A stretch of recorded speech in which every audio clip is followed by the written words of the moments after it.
వారు నేను విద్యాశాఖ మీద మాట్లాడే ముందు కొన్ని అంశాల ముందు వారు మాట్లాడుతూ చెప్పారు.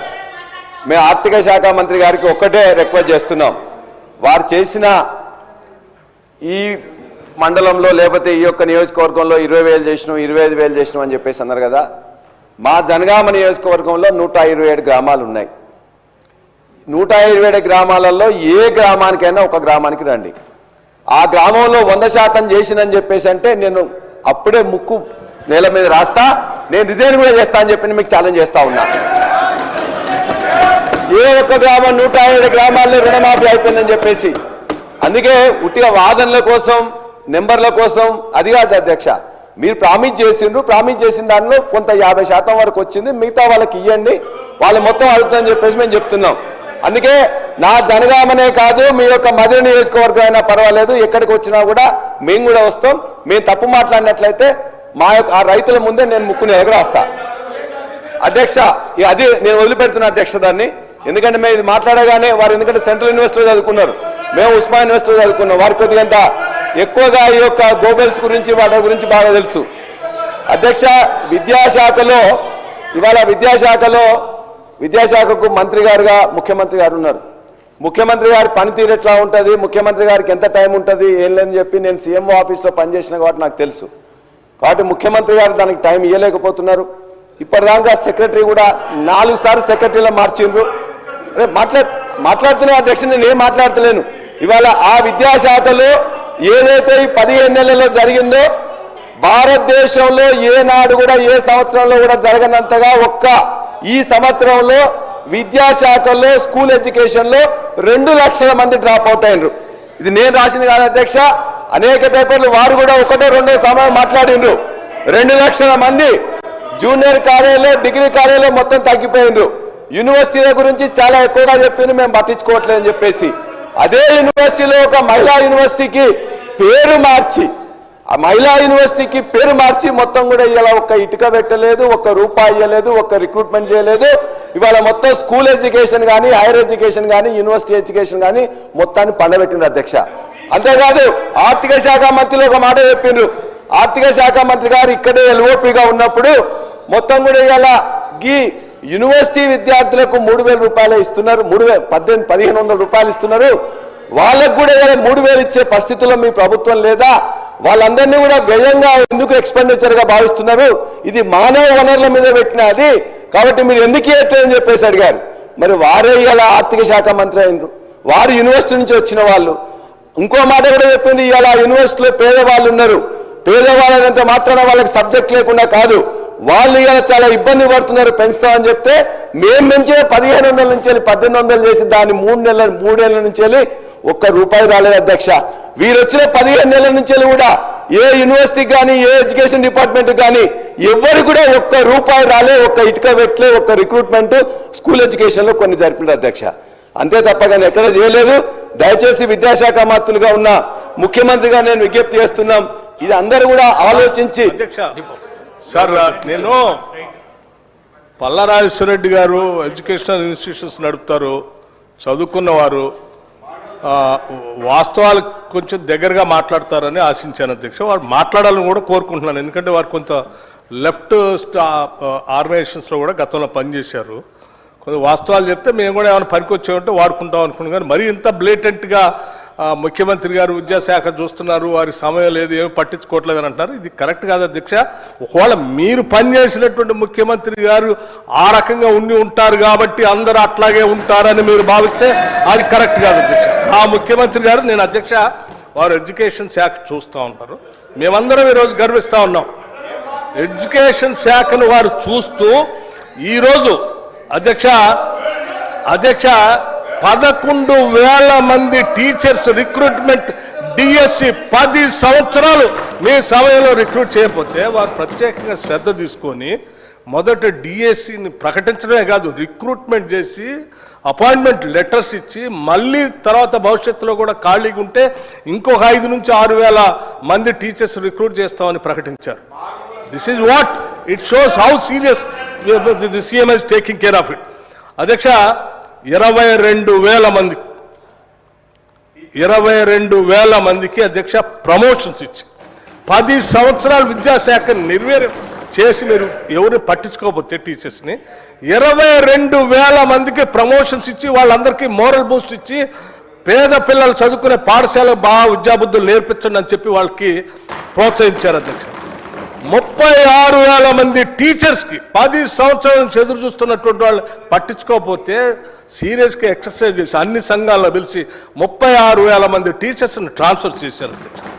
అంతెందుకు అధ్యక్ష, ఈ రాష్ట్రంలో ఉన్నటువంటి యూనివర్సిటీస్ని పూర్తిగా మీరు గాలికి వదిలేస్తే సామాజిక యాంగిల్లో కూడా ఆలోచన చేసి విద్యాబుద్ధులు నేర్పేటువంటి యూనివర్సిటీస్ అన్నింటిలో అందరికీ సమానమైన సామాజిక న్యాయం కూడా చేయాలన్నటువంటి ఆలోచనతో 12 మంది వైస్ ఛాన్సలర్స్ని సమాజంలో ఉన్నటువంటి అత్యంత వెనుకబడి ఉన్నటువంటి వర్గాల నుంచి కూడా తీసుకొని ఈరోజు వీసీలు నియమించడమే కాకుండా మనం అందరం గర్వకారణంగా చూసేటువంటి ఉస్మానియా యూనివర్సిటీ లాంటి యూనివర్సిటీకి మొట్టమొదటిసారి ఒక దళిత వీసీని నియమించి ఈరోజు కమిట్మెంట్ ఏంటో చూపించారు అధ్యక్ష. 100 సంవత్సరాల చరిత్రలో ఇంతవరకు ఒక్కసారి కూడా ఈ యూనివర్సిటీకి ఒక దళిత వీసీ రాలేదు అధ్యక్ష. దిస్ ఇస్ వాట్ ఆ commitment and the chief ministers commitment towards the social justice అధ్యక్ష. అంతెందుకు ఇంకా ఈ సమాజంలో ఉన్నటువంటి ఈ పేద బడుగు బలహీన వర్గాలకు సంబంధించినటువంటి మధ్యతరగతి కుటుంబాలకు సంబంధించిన బిడ్డలు బాగా చదువుకోవాలనేటువంటి ఆలోచనతో 10 సంవత్సరాలు మీరు పట్టించుకోకపోతే కూడా 40% డైట్ ఛార్జెస్ ఒకటేసారి పెంచి 40% డైట్ ఛార్జెస్ 10 సంవత్సరాలు పట్టించుకోలేదు అధ్యక్ష, గాలికి వదిలేశారు. 200% కాస్మెటిక్ ఛార్జెస్ పెంచారు. 200% కాస్మెటిక్ ఛార్జెస్ ఆడపిల్లలను దృష్టిలో పెట్టుకొని వాళ్ళు యుక్త వయసు పెరిగేటువంటి ఆడపిల్లల అవసరాలు చాలా ఉంటాయి, మనం ఇట్లా వదిలేస్తే మంచిది కాదని ఆలోచించి ఎట్ ఏ టైం బహుశా ఈ రాష్ట్ర చరిత్రలో ఎప్పుడు జరగలేదు. అంతెందుకు అధ్యక్ష, మీరు ఒక్కసారి ఆలోచించే నగరం నడిబొడ్డులో ఉన్నటువంటి మహిళా యూనివర్సిటీ ఎప్పుడైనా ఒక్కసారైనా వెళ్ళి చూసొచ్చారా? మనమందరం మహిళలు ఎదగాలని కోరుకుంటున్నాం. అటువంటి యూనివర్సిటీస్కి మనం అందరం గర్వించేటువంటి పోరాట యోధురాలు వీరనారి చాకలి ఐలమ్మ పేరు పెట్టి గాలికి వదిలేలేదు అధ్యక్ష. ఆడికి ప్రత్యేకంగా వెళ్ళారు. యూనివర్సిటీ ప్రాంగణం అంతా కలేదిరి ప్రపంచంలోనే ఇది గొప్ప యూనివర్సిటీగా ఎదగాలి, మహిళలంతా కూడా ఇన్స్పిరేషన్ పొందేటట్టుగా ఉండాలనేటువంటి ఆలోచనతో అక్కడ ఉన్నటువంటి పాత బిల్డింగ్స్ అన్నింటినీ కూడా రెస్టోర్ చేస్తూ హెరిటేజ్ బిల్డింగ్స్ రెస్టోర్ చేయడానికి వెంటనే నిధులు కావాలంటే నాకు ప్రత్యేకంగా ఫోన్ చేసి 15 కోట్ల రూపాయల ఇమ్మీడియట్గా రిలీజ్ చేస్తే బిల్డింగ్స్ రిజిస్ట్రేషన్ అయితే ఇవి కాకుండా ఇంకొక 540 కోట్ల రూపాయలు 540 కోట్ల రూపాయలు అదనంగా బిల్డింగ్స్ కట్టడానికి వెంటనే శాంక్షన్ ఇవ్వటమే కాకుండా ఇమీడియట్గా 100 కోర్స్ రిలీజ్ చేయండి అని చెప్పి కూడా ఆదేశాలు ఇచ్చారు. ఇది అధ్యక్ష, ఈ ముఖ్యమంత్రి కానీ ఈ ప్రభుత్వానికి కానీ ఎడ్యుకేషన్ మీద ఉన్నటువంటి అనుబంధం ప్రతి శాసనసభ నియోజకవర్గంలో అధ్యక్ష మీరందరూ వినే ఉంటారు. ఈ మధ్య young India integrated residential schools నా భూతో నా భవిష్యత్ బహుశా ఈ దేశంలో స్వతంత్ర భారతదేశంలో ఏ రాష్ట్రంలో కూడా ఇటువంటి ఆలోచన చేయలేదు అధ్యక్ష. ఒక్కొక్క స్కూలు 25 ఎకరాలకు తగ్గకుండా ఆ ప్రాంగణంలో ఇంటర్నేషనల్ స్కూల్స్లో ఉన్నటువంటి ఫెసిలిటీస్ అన్నింటినీ పెట్టి క్రీడా ప్రాంగణాలు, football court, cricket court, amphitheatre, లోపల ఇండోర్ స్టేడియంస్, ఇండోర్ గేమ్స్, చదువుకోవడానికి కావాల్సిన డిజిటల్ బోర్డ్స్ టోటల్గా ఇంగ్లీష్ మీడియంతో అద్భుతంగా కట్టేటట్టుగా డిజైన్ చేయించడమే కాకుండా చివరికి బోధన చేసేటువంటి బోధనా సిబ్బంది కూడా మళ్ళీ బయట ఉంటే ఇక్కడ విద్యకు నష్టం జరుగుతుందేమో వాళ్ళకు కూడా అక్కడ రెసిడెన్షియల్ క్వార్టర్స్ అక్కడే ఉండాలని చెప్పి అందులో పొందుపరిచి ఒకటే దఫా బహుశా నాకు తెలిసి భారత ప్రభుత్వం కూడా చేయలేదనుకుంటా, ఒకటే దఫా 58 స్కూల్ని ఒక్కొక్క స్కూల్ 200 కోట్ల రూపాయలతో శాంక్షన్ ఇచ్చినటువంటి ఘనమైన చరిత్ర ఈ రాష్ట్ర ప్రభుత్వం అధ్యక్ష. ఇది what the chief ministers commitment towards the education and welfare and well being of the middle class, weaker sections, అట్లాగే మిగతా ఈ వర్గాలందరూ కూడా ప్రపంచంతో పోటీ పడాలనే ఆలోచనతో చేస్తున్నటువంటి ఈ కార్యక్రమాలు ఎక్కడ 10 ఏళ్ళు విద్యాశాఖకి గాలికి వదిలేసి పట్టించుకోకుండా యూనివర్సిటీకి వైస్ ఛాన్సలర్స్ పెట్టకుండా డిఎస్సి నియమించకుండా ట్రాన్స్ఫర్స్ చేయకుండా ప్రమోషన్స్ చేయకుండా డైట్ ఛార్జెస్ పెంచకుండా కాస్మెటిక్ ఛార్జెస్ పెట్టకుండా పూర్తిగా గాలికి వదిలేసిన మీ ముఖ్యమంత్రి ఎక్కడ అక్కడ పనిచేసి ఈ ముఖ్యమంత్రి కూడా అట్లాగే ఉన్నాడని మీరు ఊహించుకొని మాట్లాడుతూ ఉంటే నిజంగా మాకు బాధ అనిపిస్తూ ఉంది. పల్లా రాజేశ్వర రెడ్డి గారు దయచేసి వాస్తవాలు తెలుసుకొని మీరు ఇవన్నిటిని ఉపయోగపడేటట్టుగా చేయవలసిందిగా చెప్పడమే కాకుండా నేను ఇంకొక చిన్న మాట కూడా చెప్తున్నాను. ఎప్పుడైనా ఒక్కసారైనా ఆలోచించారా? ప్రపంచంతో మన విద్యార్థులు పోటీ పడాలి, ప్రపంచంలో అంతా గ్లోబలైజేషన్ జరుగుతుంది, టెక్నాలజీ పెరిగిపోతుంది, దానికి సరిపోయేటట్టుగా మన విద్యార్థుల నైపుణ్యాన్ని పెంచాలని ఎప్పుడైనా ఒక్కసారైనా ఆలోచన చేశారా?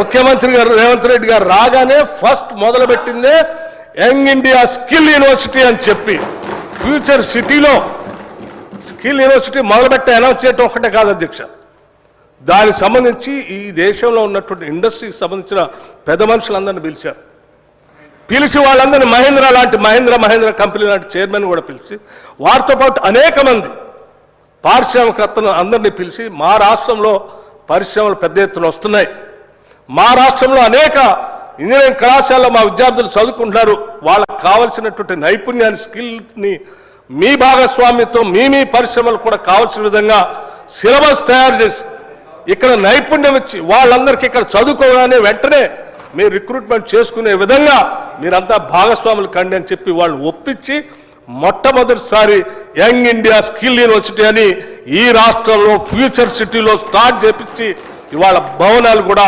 త్వరితగతిన పూర్తవుతున్నాయి అధ్యక్ష. ఎవరైనా కావాలంటే ఆ ఫ్యూచర్ సిటీ పోయి చూసి రావచ్చు అధ్యక్ష. వాటితో పాటు ఐటీఐ సెంటర్స్ అధ్యక్ష, మీరు గాలికి వదిలేశారా? ఒక్కసారైనా పట్టించుకున్నారా? 10 ఏళ్ళు ఒక్కసారైనా ఐటీఐ సెంటర్స్ పట్టించుకున్నారా? మేము రాగానే ముఖ్యమంత్రి గారు సమీక్ష చేసి ఈ రాష్ట్రంలో ఉన్నటువంటి 65 ఐటీఐ సెంటర్స్ అన్నింటినీ కూడా పిలిచి ఇవన్నీ ఈ ప్రపంచంతో పోటీ పడేటట్టుగా ఉన్నటువంటి పరిశ్రమలకి ఉపయోగపడే విధంగా స్కిల్స్ తయారు చేసేటువంటి సెంటర్స్గా తయారు కావాలని చెప్పి అక్కడ కూడా మొత్తం పారిశ్రామికవేత్తలు అందరినీ ఇన్వాల్వ్ చేసి వాళ్ళకి కావలసినటువంటి సిలబస్ని తయారు చేపించే విధంగా పొందుపరిచి ఈ 65 ఐటీఐ సెంటర్స్ అన్నింటినీ కూడా అడ్వాన్స్డ్ టెక్నాలజీ సెంటర్స్గా అప్గ్రేడ్ చేస్తూ వాటికి కావాల్సినటువంటి మెషినరీని అన్నిటి కూడా శాంక్షన్ చేసి ముందుకు తీసుకొని పోతున్నటువంటి విషయం మీకు తెలియదు కాదు అధ్యక్ష. మీలాగా వీటన్నిటిని గాలికి వదిలేసి మీరు ఒక యూనివర్సిటీ, ఆయన ఒక యూనివర్సిటీ, ఇంకొక ప్రైవేట్ వ్యక్తులు ఎవరు వస్తే వాళ్ళకి యూనివర్సిటీలు ధారాదత్తం చేసి విద్యను అమ్ముకునే పరిస్థితులు మేము చేయలేదు అధ్యక్ష. ఈ రాష్ట్రంలో ఉన్నటువంటి ప్రజలందరికీ రాష్ట్ర ప్రభుత్వం ద్వారా ప్రతి రూపాయిని పోగేస్తాం. ఆ వేసేటువంటి ప్రతి రూపాయి పిల్లల భవిష్యత్తే రేపటి తెలంగాణ భవిష్యత్తుగా తీర్చిదిద్దే విధంగా ఈ రాష్ట్ర ముఖ్యమంత్రి విద్యాశాఖను పర్యవేక్షిస్తున్నారు కాబట్టే ఈరోజు ఇవన్నీ చేయగలిగాం. ఈ చేసేటువంటి విషయాన్ని వదిలేసి విద్యాశాఖ చూస్తున్నారు, మీరు గాలికి వదిలేస్తున్నారు, మీకు సమయం లేదంటే అది కరెక్ట్ కాదు అధ్యక్ష. దయచేసి పల్లా రాజేశ్వర రెడ్డి గారు సబ్జెక్ట్ మాట్లాడేటప్పుడు కొంచెం దగ్గరలో ఉండేటట్టుగా మాట్లాడవలసిందిగా వారికి విజ్ఞప్తి చేస్తూ ముగిస్తా ఉన్నాను అధ్యక్ష. అధ్యక్ష, మేము మాట్లాడే ముందే ఒక్క లైన్ మాట్లాడగానే వాళ్ళు గంటసేపు మాట్లాడితే నేను ఎక్కడ మాట్లాడితే నాకు కావాల్సిన యాంపిల్ టైం ఇవ్వాలని కోరుతున్నాను అధ్యక్ష. వారు మేము మాట్లాడిన దాంట్లో ఉస్మానియా యూనివర్సిటీలో వాళ్ళందరూ వస్తే 3,000 రూపాయలు చేయమని చెప్పి వారు డిమాండ్ చేసి చేసిందా లేదా అని చెప్పేసి అడిగితే తర్వాత చెప్పమంటే అది తప్ప అన్ని విషయాలు చెప్పింది అధ్యక్ష. అంతే పచ్చి అబద్ధాలు అంటే అవాస్తవాలు ఏం చెప్పిందంటే అధ్యక్ష, ఈ రాష్ట్రంలో 2014 తర్వాత ఏ వీసీ కూడా అపాయింట్ కానట్టు వీరు మాత్రమే వీసీలు 30 మంది వీసీలను గత 2014 నుంచి 2020 వరకు వీసీలను అపాయింట్ చేసిండ్రు. మొట్టమొదటి దళిత వీసీ సాంబయ్య గారు మాదిగ కమ్యూనిటీకి ఉన్నట్లయితే 5 సంవత్సరాలు ఉంటే ఇవాళ తెలంగాణ యూనివర్సిటీకి వేసిండ్రు. రెండో ఎస్సీ వీసీ మల్లేశం గారిని ఇవాళ శాతవాహన యూనివర్సిటీకి వేసిండ్రు. అదేవిధంగా రాతోడ్ అని చెప్పేసి ఎస్టీ అక్కడ కూడా 10 years లేకపోతే వాళ్ళని కూడా దాన్ని మొత్తం తీసుకొచ్చేసి మహబూబ్నగర్ పాలమూరు యూనివర్సిటీకి ఇచ్చిండ్రు. మీరు నిన్న పోయి కలియదిరిగినని చెప్పిన యూనివర్సిటీకి సబితా ఇందారెడ్డి గారు మంత్రిగా ఉండి మొత్తం కూడా ఉస్మానియా యూనివర్సిటీలో 4 అత్యంత పెద్ద బిల్డింగ్లు కట్టమే కాకుండా అంత ముందున్న మెస్ ఛార్జీలను 100% పెంచి ఆ యొక్క దానికి మొట్టమొదటిసారి ఆ యొక్క మహిళా యూనివర్సిటీకి ఒక దళిత వీసీని వేసింది. 4 దళిత వీసీలను గత ప్రభుత్వం వేసింది, బీసీలను వేసింది, మైనార్టీలు వేసింది. ఈ విధంగా పచ్చిగా అబద్ధాలు చెప్తే ఎట్లా అధ్యక్ష? మొత్తం వైస్ ఛాన్సలర్లు 30 మందిని వేస్తే అందులో దళితులు 4 వేసింది కూడా ఇలా